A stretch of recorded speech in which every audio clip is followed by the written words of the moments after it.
মিশকাত শরীফের ভিতরে হাদিস আছে। এই হাদিসকে কেউ এখনো বলে নাই যেটা ফালতু হাদিস।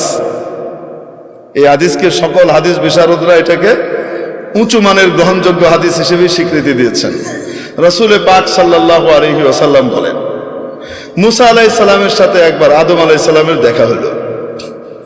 কার সাথে? কার? আদম আলাইহিস সালামের সাথে দেখা হয়েছে কার? মুসা আলাইহিস সালাম।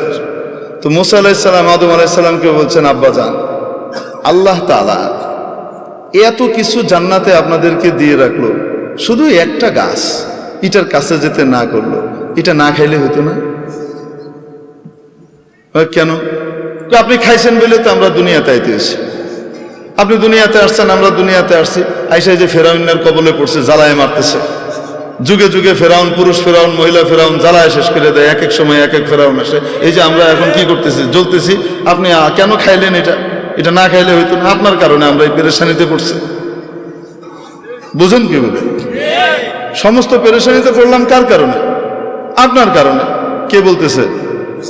মুসা আলাইহিস সালাম। আপনি এটা কেন খাইলেন?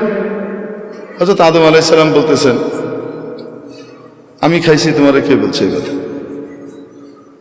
বুঝছেন? মুসা আলাইহিস সালাম হলেন, আমি বলি আপনাদের বাবার ছেলেদের মধ্যে সাধারণত 2 নম্বর ছেলে যেটা হয় মাজ্জা, এটা চেতা টাইপের হয় সাধারণত। আল্লাহ তাআলা এটারে বানান শত্রু বাহিনী এসে যেন তার বাবার জমি টমি দখল করে নিতে না পারে। আর বড়টাকে বানান আল্লাহ তাআলা অনেক বুদ্ধিমান হয়, কিন্তু বেকুবের মতো থাকে, একটু সাদা সিধা থাকে, ওটা ঠান্ডা থাকে। আল্লাহ বানানি ঠান্ডা, কারণ সবাইকে লইয়ে চলতে হবে। তো ভাই বোনগুলোর ভিতরে যেন মিল মহব্বত রাখা যায়, সাধারণত এই বুদ্ধিটা আল্লাহ তাআলা বড়টাকে দিয়ে রাখেন। আবার কখনো এটা বিপরীতও ঘটে। ঘটে কি ঘটে না? তো আদম আলাইহিস সালামের যে পোলাপাইন আছে, এরা সবাই কি সমান? হ্যাঁ, সমস্ত নবীরাই আদম আলাইহিস সালামের আওলাদ। কিন্তু আদম আলাইহিস সালামের আওলাদের ভিতরে মুসা আলাইহিস সালাম হলেন মাইজা পোলার মতো, কাউরে ছেড়ে দেন। খোদ রসুল সাল্লাল্লাহু আলাইহি সাল্লাম যখন মেরাজে যান, সহিহ মুসলিমের হাদিস, যখন রসুল সাল্লাল্লাহু আলাইহি সাল্লাম কোথায় যান? মেরাজে যান। জিবরাইল আলাইহিস সালাম এক এক জায়গায় নিয়ে যাচ্ছেন। আপনারা বিরক্ত হচ্ছেন? আচ্ছা, নিয়ে যাচ্ছেন, এক এক আসমানে যান, এক এক নবীর সাথে দেখা হয় এবং মুসা আলাইহিস সালাম পরিচয় করিয়ে দেন। প্রথম আসমানে দেখা হয়েছে হযরত আদম আলাইহিস সালামের সাথে।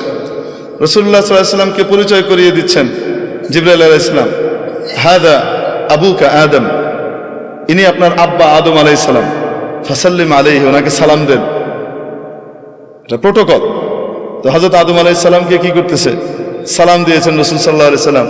আদম আলাইহিস সালাম উঠে দাঁড়িয়েছেন, সন্তানকে সম্ভাষণ জানিয়েছেন, মারহাবাম বিন নবিয়্যিস সালেহ ওয়াল ইবনিস সালেহ, ও আমার প্রিয় সন্তান, ও প্রিয় নবী, শুভেচ্ছা, স্বাগতম। দ্বিতীয় আসমানে গেলেন, ওখানে আরেক নবীর সাথে সাক্ষাৎ। বলছেন, আপনি সালাম দেন, আপনার ভাই অমুক।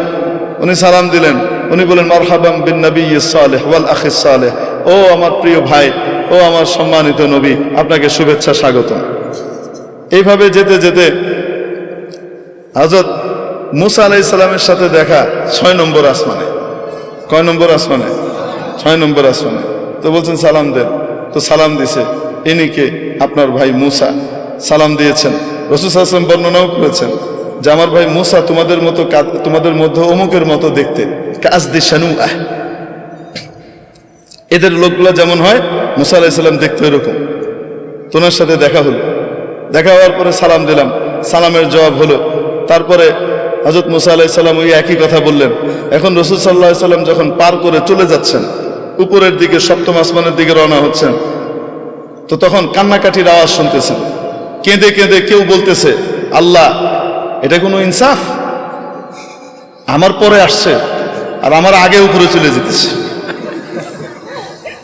এটা কোনো কথা? এটা কিসের ইনসাফ? আমি কত কষ্ট করছি এসে।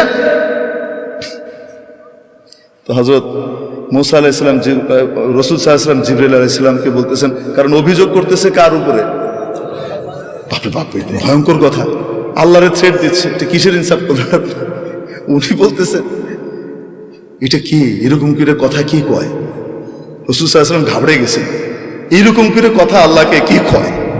তুমি বলতেছেন, হাযা আখুকা মুসা, সাউতু মুসা, আপনার ভাই মুসার আওয়াজ। কি বলেন, কেউ তার রবের সাথে এভাবে কথা বলতে পারে? উনি বলেন রব্বুহু ইয়ারিফুহু, তার রব তার ব্যাপারে খুব ভালো জানে। এরকমই তার রব তার এই সমস্ত কথা কিছু কি করে না, মনে টনে করে না। বুঝেন নাই? তো মুসা আলাইহিস সালাম কি সাধারণ নবী? চাচা নবী। ট্রিটমেন্ট শুরু হইতো ঘুষি দিয়ে, কথা পরে আগে ফিরা। করলে কেন এরকম? বুঝেন নাই? ঘুষি একটা মারছে গেছে মিলে, ওনার ঘুষিতে যে এত পাওয়ার উনি নিজেও তো জানেন না। সুবহানাল্লাহ, আল্লাহু আকবার। তো মুসা আলাইহিস সালাম সাধারণ নবী না চাচা নবী? আল্লাহ তাআলার বড় প্রিয় নবী। আদম আলাইহিস সালামরে ছেড়ে দিচ্ছে না, ধরছে বাপরে। বুঝতে পারছেন? বাবারে ধরে বলতেছে, আপনি এই জিনিসটা না খাইলে কি হইতো না? আপনি সারা জান্নাত ভর্তি জিনিস সারা জীবন খেয়ে শেষ করতে পারতেন না, ওই একটা খায়া আপনি অনার সৃষ্টি করে আইলেন। দুনিয়াতে আসলে আমাদেরকে জ্বালা যন্ত্রণা ভোগ করতে হচ্ছে, আপনার কারণে আমাদেরকে সব দুনিয়াতে এসে পরীক্ষা দিতে হচ্ছে আর কষ্ট করতে হচ্ছে। হযরত আদম আলাইহিস সালাম তো তার রব যেহেতু ওনার বান্দার এই ভাষা সম্পর্কে বুঝে, তো বাপও তো বুঝে। তো বাপও রাগ করতেছে না, চুপ বেয়াদব কোথাকার, তুই আমার লগে এভাবে কথা কস, এটা কইতেছে না। বাপ ঠান্ডা। বাপ বলতেছে, আমি এরকম করে খাইছি তাই আমাকে দুনিয়া আসতে হয়েছে, তোমরা এসো। কে বলছো তোমাকে এটা? তুমি ছিলা তো? আমি থাকি আর না থাকি তওরাতের ভিতরে আছে। আমার কাছে যে আল্লাহ তওরাত কিতাব নাজিল করছেন সেই কিতাবে আছে, আপনি কাম ঘটাইছেন। তারপরে আমরা আসছি। তাহলে আদম আলাইহিস সালাম রাগন না। আদম আলাইহিস সালাম জিজ্ঞেস করেন, আচ্ছা তওরাতের ভিতরে আছে? হ্যাঁ। তুমি তোমার তওরাত সম্পর্কে জানো? তওরাত কবে লেখা হয়েছে? হ্যাঁ, জানবো না কেন? কবে লেখা হয়েছে? আপনার জন্মের 50,000 বছর আগে লেখা হয়েছে। আরেক রাতে 40,000 বছরের কথা আছে। 50,000 বছর আগে লেখা হয়েছে। ও,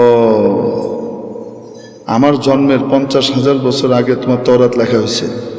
হ্যাঁ, তওরাতের ইতিহাস আমার উপরে তওরাত নাযিল হয়েছে, আমি জানবো না?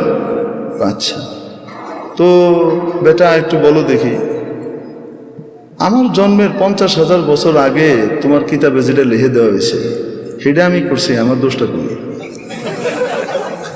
দেখে আমি করছি না, উনি চাইছেন তাই করছি। আরে পরের কথাটা হাদিসে নাই, আমি বলতেছি। আরে যদি আমি ওটা না খাইতাম তুমি আমার উপরে প্রশ্ন উত্থাপন করার সুযোগ পাইতা না। আমরা মিয়া বিবি জান্নাতে থাকতাম, পোলাপাইন তো আর হইতো না। পোলাপাইন হওয়ার জন্য কিছু নাপাক জিনিস বের হয় কি হয় না?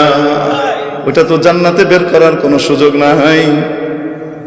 তো তোমার দুনিয়াতে আসার জন্য তো, এই কথা কবার জন্য তো আমার নিচে আসা দরকার ছিল। তোমার তো শুকরিয়া আদায় করা উচিত যে আমি ওইটা খাইছি তাই তুমি জান্নাতের মুখ দেহ নবী হইছ। এটা উনি আমি ভাবার তো বললাম, কিন্তু আদম আলাইহিস সালাম বলছেন যেটা আমার জন্মের এত হাজার বছর আগে তোমার কিতাবে লিখে দেওয়া হয়েছে সেটার জন্য কি আমি দায়ী? আদম মুসা আলাইহিস সালাম চুপ মেরে গেছেন। রাসূলুল্লাহ সাল্লাল্লাহু আলাইহি ওয়াসাল্লাম এখানে বলেন খুব মজার কথা, ফাহাজ্জা আদম মুসা, আদম মুসাকে পথ কেটে ফেলাই দিছে। আদম মুসাকে এভাবে কি করছেন? ধাই করে ফেলে দিয়েছেন, হারিয়ে দিয়েছেন। আমরা বলি না আদম মুসাকে কি করেছেন? হারিয়ে দিয়েছেন। রাসূল সাল্লাল্লাহু আলাইহি ওয়াসাল্লাম এটা যখন বলেন, বলতে গিয়ে হেসে দিয়েছেন, কারণ বাপের গর্ব তো নিজের গর্ব, আরে কয় না কেন? তো আমরা আদমের সন্তান, এজন্য কি আমরা লজ্জিত না গর্বিত? তো এই যে হযরত আদম আলাইহিস সালামের সাথে এই মূসার কথোপকথন, আলাইহিস সালামের কথোপকথন কোথায় হয়েছে, এই হলো প্রশ্ন। বুঝাতে পারি নাই? মুহাদ্দিসিনে কেরাম এখানে ঘাটাঘাটি করছেন যে এই দুইজনের সাক্ষাৎটা কোথায় ঘটেছিল। অনেকগুলো মত আছে। এক হলো রূহ জগতে ঘটেছিল, আরেক হলো এখান থেকে যাওয়ার পরে এল্লিনে ঘটেছে, দুইজনের ওখানে দেখা হয়েছে তখন হয়েছে। সবচেয়ে গ্রহণযোগ্য মত হলো আদম আলাইহিস সালামের জায়গায় আর মুসা আলাইহিস সালাম দুনিয়াতে মুসা আলাইহিস সালামের জায়গায়, এখানে থেকে বাপের সাথে একবার কন্ট্যাক্ট হয়েছে। বাবার সাথে কি হয়েছে? কথাবার্তা হয়েছে। কিভাবে হয়েছে? কে করছেন? এটাকে বলে হেদায়েতে লুৎফিয়া, টেস্টি হেদায়েত। এই হেদায়েতের ভিতরে স্পেশাল স্বাদ আল্লাহ দান করেন। 7 নম্বর মানা হলো হেদায়েতে রিদওয়ানিয়া, সন্তুষ্টির ঘোষণা দেওয়া। হেদায়েত মানে হলো সন্তুষ্ট হয়ে গেলাম এই ঘোষণা দেওয়া। সূরা মুহাম্মাদের মধ্যে আছে ওয়াল্লাযীনা কুতিলু ফি সাবিলিল্লাহ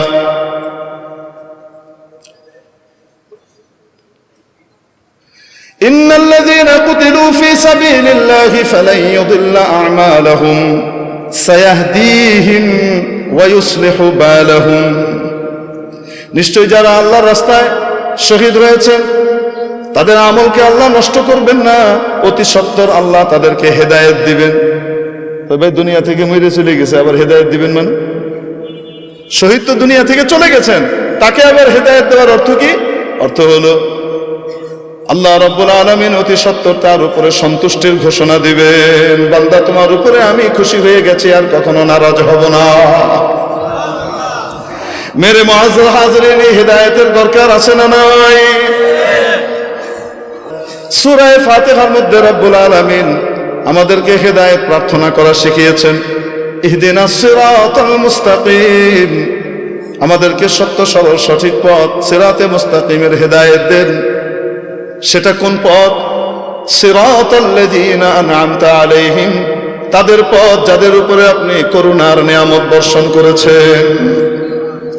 মুআজ্জাজ হাজরিন, এজন্য আল্লাহ ওয়ালাদের সোহবতে যত বেশি সময় কাটাবো তত বেশি আমাদের জন্য হেদায়েতের উপরে চলা সহজ হবে। না হলে এখান থেকে ওখান থেকে শয়তান হামলা করবে, টেনে নিয়ে যাবে। আল্লাহ তাআলা আমাদেরকে বুঝবার তৌফিক নসিব করেন।